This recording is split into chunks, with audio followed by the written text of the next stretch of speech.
कबीर पढ़े लिखे नहीं थे। उन्होंने स्वयं मसी कागज गहो नहीं, मसी कागज छुए नहीं, कलम गही नहीं हाथ कहकर इस बात की पुष्टि की है और सत्संग एवं भ्रमण द्वारा अपने अनुभूति ज्ञान को अद्भुत काव्य प्रतिभा द्वारा कबीर ने अभिव्यक्ति प्रदान की थी और हिंदी साहित्य की निर्गुण उपासक ज्ञान मार्गी शाखा के प्रमुख कवि के रूप में मान्य हुए। कबीर ने रामानंद स्वामी से दीक्षा ली। कुछ लोग इन्हें सूफी फकीर तकी का भी शिष्य मानते हैं, किंतु श्रद्धा के साथ कबीर ने स्वामी रामानंद का नाम लिया है। इससे स्पष्ट है कि स्वामी रामानंद ही कबीर के गुरु थे। काशी में मरने पर मोक्ष होता है, इस अंधविश्वास को मिटाने के लिए कबीर जीवन के अंतिम दिनों में मगहर चले गए। वहीं सन 1495 में इनका देहांत हो गया। रचनाएं अगर कहा जाए तो पढ़े लिखे न होने के कारण कबीर ने स्वयं कुछ नहीं लिखा। इनके शिष्यों द्वारा ही इनकी रचनाओं का संकलन मिलता है। इनके शिष्य धर्मदास ने इनकी रचनाओं का संकलन बीजक नामक ग्रंथ में किया है, जिसके 3 खंड हैं। एक साखी, सबद, रमैनी। कबीर की काव्य रचनाओं के जो 3 खंड हैं उनका नाम है साखी, ये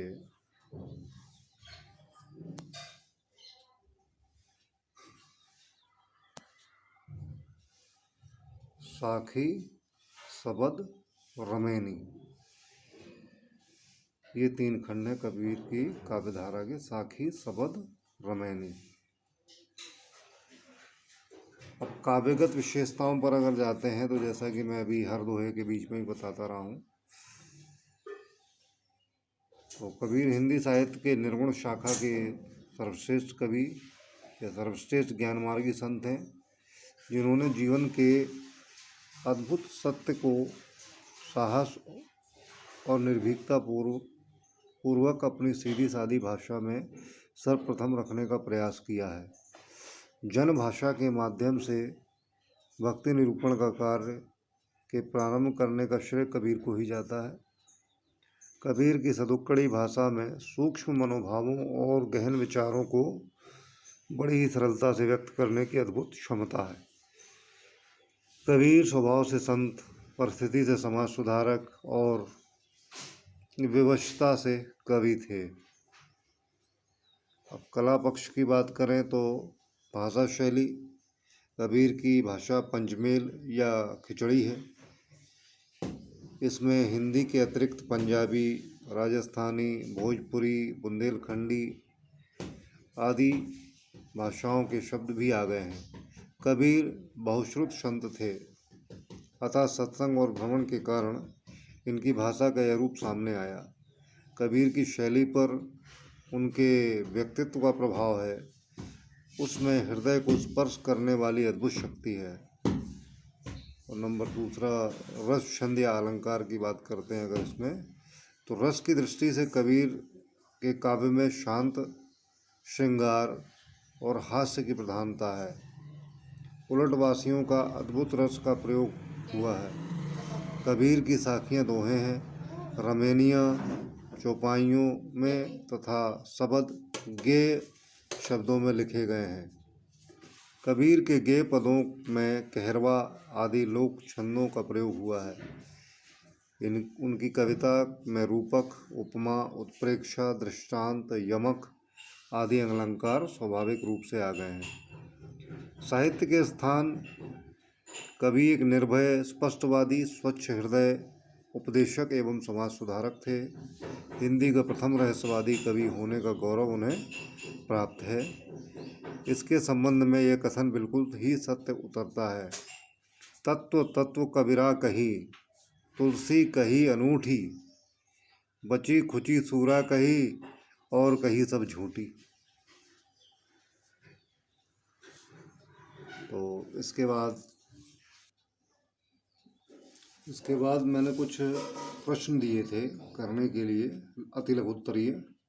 जिनमें पहला प्रश्न था, भक्ति काल के किसी एक कवि तथा उनकी रचना का नाम लिखिए। भक्ति काल के किसी एक कवि तथा उनकी रचना का नाम लिखिए। तो इसके उत्तर में आपको लिखना है, भक्ति काल के प्रमुख कवि कबीरदास हैं तथा उनकी रचना साखी है। भक्ति काल के प्रमुख कवि कबीरदास जी हैं तथा उनकी रचना साखी है। दूसरा प्रश्न था, कबीर किस धर्म के पोषक थे? कबीर किस धर्म के पोषक थे? तो वैसे जीवनी में आया है कबीर मानवतावादी धर्म के पोषक थे, किंतु हम लिख सकते हैं कबीर हिंदू और मुस्लिम दोनों धर्मों के पोषक थे। प्रश्न नंबर 3, कबीर उस घर को कैसा बताते हैं जहाँ न तो साधु की पूजा होती है और ना ही हरि की? तो इसके उत्तर में आपको लिखना है, कबीरदास जी कहते हैं कि जिस घर में साधु और ईश्वर की पूजा नहीं होती है वह घर मरघट के समान है, वहाँ भूत का डेरा होता है। और चौथे प्रश्न में बहुविकल्पीय क्वेश्चन था आपका, जिसमें कुछ ऑप्शन दिए हुए थे जिनमें कुछ सही है कुछ गलत है। पहला था, कबीर पढ़े लिखे नहीं थे, तो इसका आएगा सही। दूसरा था, साखी चौपाई छंद में लिखा गया है, तो यह है गलत, क्योंकि साखी दोहा छंद में लिखा गया है। नंबर तीसरा था, रावण के 1.25 लाख पूत थे, ये सही है। और नंबर दा था, कबीर का लालन पालन नीमा और नीरू ने किया था, ये भी सही है। पांचवा प्रश्न था, कबीर किस काल के कवि हैं? तो उत्तर था, कबीर भक्ति काल के कवि हैं। कबीर भक्ति काल के कवि हैं। छठवां था, कबीर कैसी वाणी बोलने के लिए कहते हैं? तो कबीर जी कहते हैं कि मनुष्य को ऐसी वाणी बोलनी चाहिए जिससे अपना शरीर तो शीतल हो ही और दूसरों को भी सुख और शांति मिले। ये आपके चैप्टर में दोहा नहीं है, लेकिन आप पहले पढ़ चुके हैं। ऐसी वाणी बोलिए मन का आपा खोए, औरन को शीतल करे आपों शीतल होए। उसी के आधार पर यह प्रश्न था। और अगला 7वां प्रश्न था, कबीर का जन्म एवं मृत्यु संवत बताइए। तो कबीर का जन्म संवत 1455, कबीर का जन्म संवत 1455, 1455 1455 विक्रमी, तथा मृत्यु संवत 1575 1575 विक्रमी में हुई थी।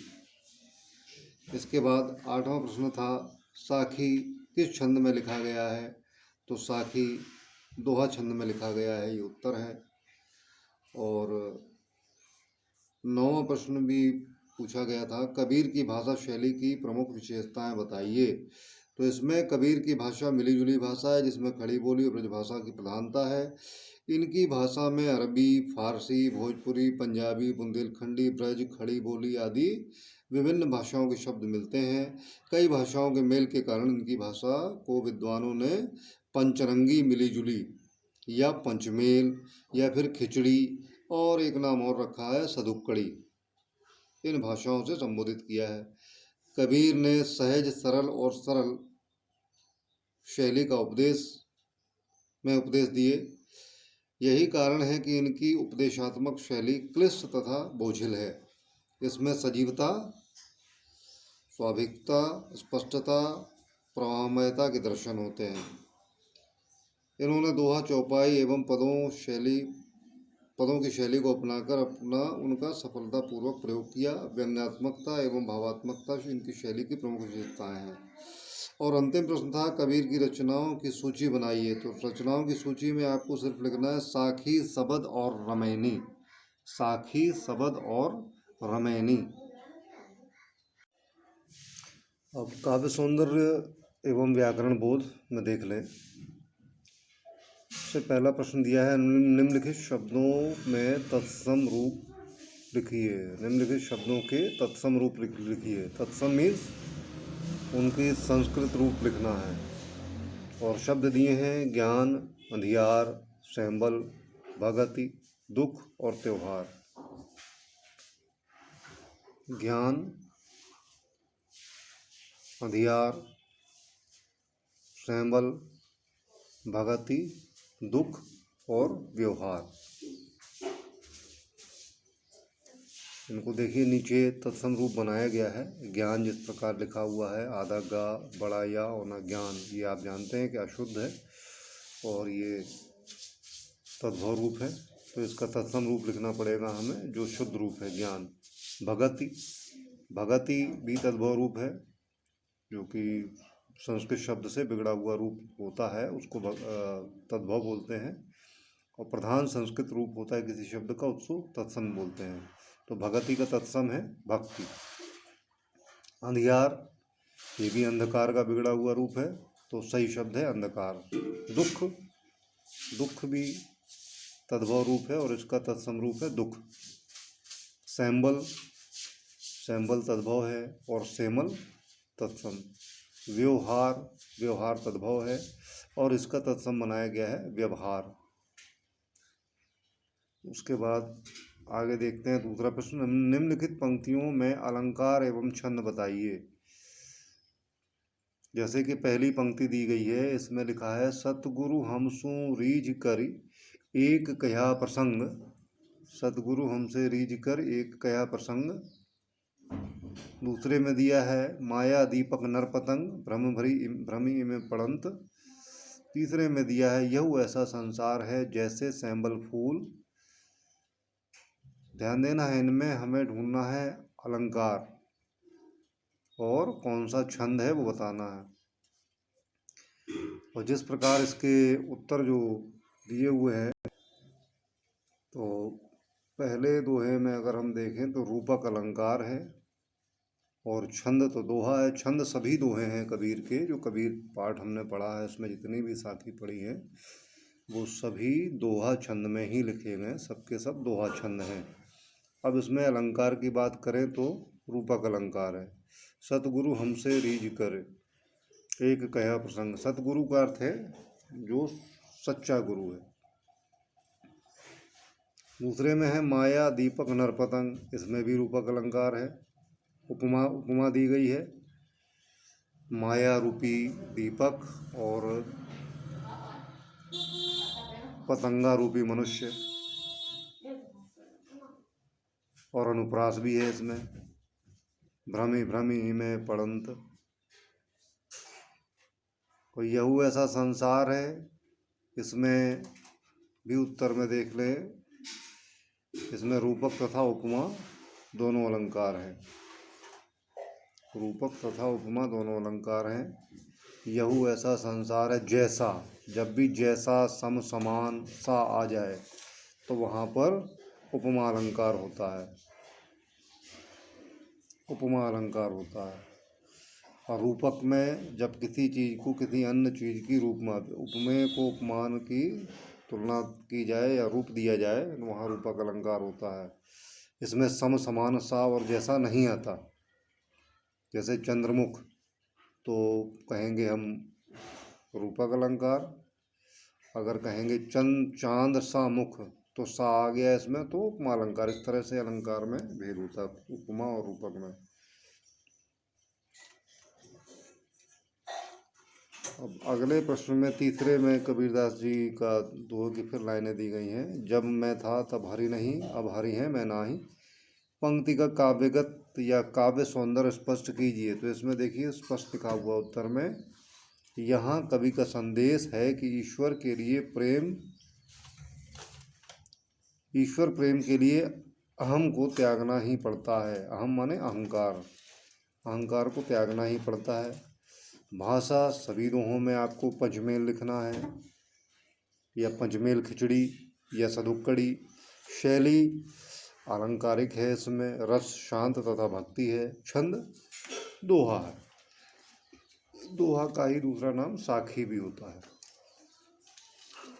तो ये सभी दोहों का आप जब आप भावार्थ लिखेंगे तो उनमें दोहा के भावार्थ लिखने के पहले तो संदर्भ प्रसंग लिखना है, फिर व्याख्या लिखनी है, और व्याख्या के बाद पंक्तियों का काव्य सौंदर्य अवश्य रूप से लिखना है। सभी दोहों का काव्य सौंदर्य जो भी काव्य में पढ़ाया जाएगा उस काव्य के बाद उसका काव्य सौंदर्य जरूर जरूर जरूर लिखना है।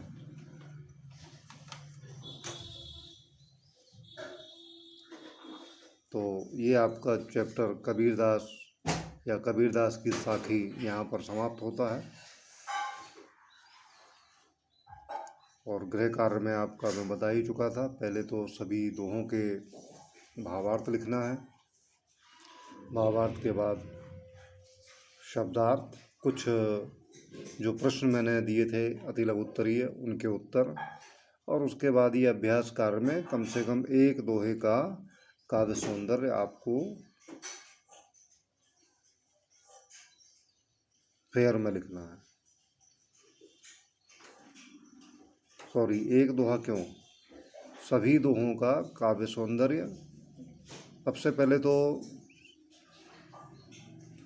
संदर्भ, प्रसंग, व्याख्या, और उसके बाद काव्य सौंदर्य। एक एक दोहा करके आपको ये चारों चीज़ें लिखनी हैं। सभी दोहों का संदर्भ, प्रसंग, व्याख्या, फिर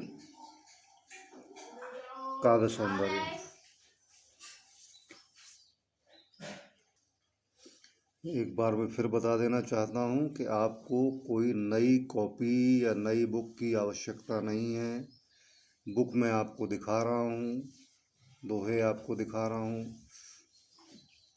कॉपी आपकी जो 8th क्लास की हिंदी की कॉपी है उसमें पीछे जगह बची होगी, हिंदी की हो, व्याकरण की हो या संस्कृत की हो, कोई भी कॉपी, इन तीनों में से कोई भी कॉपी जो खाली हो उसमें आप पीछे ये कविता के भावार्थ लिखेंगे। और वो कॉपी आपकी जब भी स्कूल खुलेगा तब चेक की जाएगी। तो इतना काम आपको कर लेना है। ये पहला चैप्टर आपका समाप्त हो गया है। दूसरे चैप्टर में व्याकरण या संस्कृत का कोई चैप्टर शुरू करूँगा। तो आप ये पहले चैप्टर का काम कंप्लीट कर लें।